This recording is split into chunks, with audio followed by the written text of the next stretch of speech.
Hello and welcome back to Millennial Money Wins. I've been gone for quite a while, but I wanted to make another video as not too much has changed over the last year, but we have new goals and I'm really excited to talk about it. So let's get started. Today we're going to be talking about my March budget now that February is getting wrapped up. So I've already kind of mapped it out here. We've got our usual 2 paychecks. I think it's only a little bit more than it was last year, maybe not at all. It might be the same because we did not get a merit increase this year. It's been delayed. And then this month I do expect to get my federal return of $628, and then on average the last couple months I've been getting about $45 in interest, so I did count that as income, and then we'll see if I end up doing any taste tests or any sources of income, but this is a pretty conservative idea of what my income will be for March. So total of $4,838.40 post-tax take home. Some things do come out of this salary. I think my net is like $3,000 plus, but I do contribute 8% to a 401k. I do pay into health insurance plan at my company, and I think that's everything. Taxes, lots of taxes. So we're gonna go first talk about my expenses. Now I used to do something like $300, I think it was maybe $350 a week or every 2 weeks. So basically every paycheck I would just send to Capital One 360 checking account for spending money. Now when that runs out, the card gets declined and I have none left, but more often than not I have some money left over, and that I just transfer into whatever my long-term savings goal at the time is. I've drastically slimmed this down to where I'm only giving myself $25 every 2 weeks for house supplies, and that includes pet food, pet treats, all of that sort of thing. This is $100 every 2 weeks for groceries.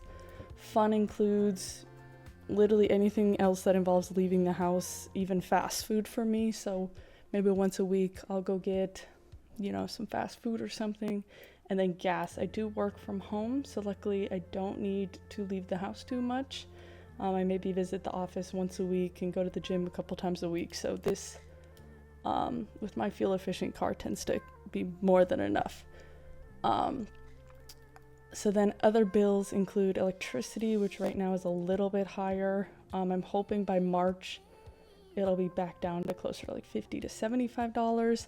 Then I do pay $6 a month for Aura, which is a health and activity ring basically.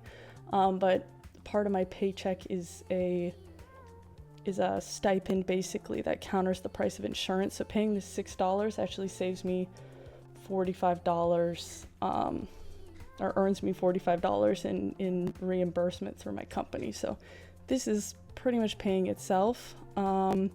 Apple storage, I'm working on getting this down, but I did just drop it from $9.99 to $2.99, so that's good progress and wasn't too hard. I'm hopefully going to be able to get it down to 99 cents again. Then we have my rent, which is just a 1-bedroom apartment, but it is a little bit expensive for what it is.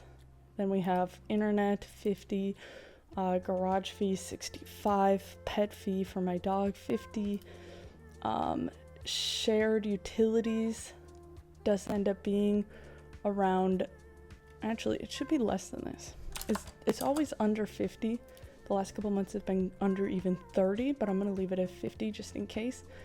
And then probably my biggest personal expense that is what I consider a want, might be borderline a need, is my gym membership, which is very expensive but does pay for unlimited classes that come in a lot of different varieties. So that keeps me going to the gym and healthy and happy. And then we just have my phone plan of $43. So not too bad, but it is pretty close / barely over. I think like 53% of my spending does come down to needs for my bills. Now you'll notice here my debt and investments slots are empty. I have no debt right now, 100% debt free, and I am investing, but it is taken out of this paycheck before it hits, so I am not tracking that here. It would just overcomplicate this sheet. So that is being tracked somewhere else, and you'll see it represented in the trackers tab here. I'm loosely keeping track of the value of the portfolios on that tab. And then as I spend money, I will be filling this out once we get into March, and I will be doing probably bi-weekly videos once I get paid to wrap up how that went and if I was able to stay on track or under. So all of this combined will leave me $2,213 to go towards a house, and that is, I think, the biggest difference from now to last year when I made my last video, is that I'm planning on saving up to buy a house this summer. So I'm on a very aggressive plan to save up as much as I possibly can in the next couple months before I go to buy a house, so that I can try to minimize the loan that I'm taking out, because the interest rates are right now higher than what I wish they would be. So that is why my food is extremely slimmed down. I think my spending works out to be something like 6% which is just insane. So it's very frugal. And probably could be even more frugal, but I'm not overly killing myself and, eating beans and rice. So that is everything for the month of March. This spreadsheet I did get from someone on Etsy. I think it's called the Hundreds Club. I'll link it in the description. And then here we're tracking, I do have a $6,000 emergency fund, which is good enough for right now, but I will increase once I purchase a house. I currently have almost $10,000 saved up for my first down payment, ideally, and I should be able to hit $20,000 by end of June or July. Can't remember exactly. So I am aiming to save up $8,500 in the next couple months. So let's see if we can hit that goal.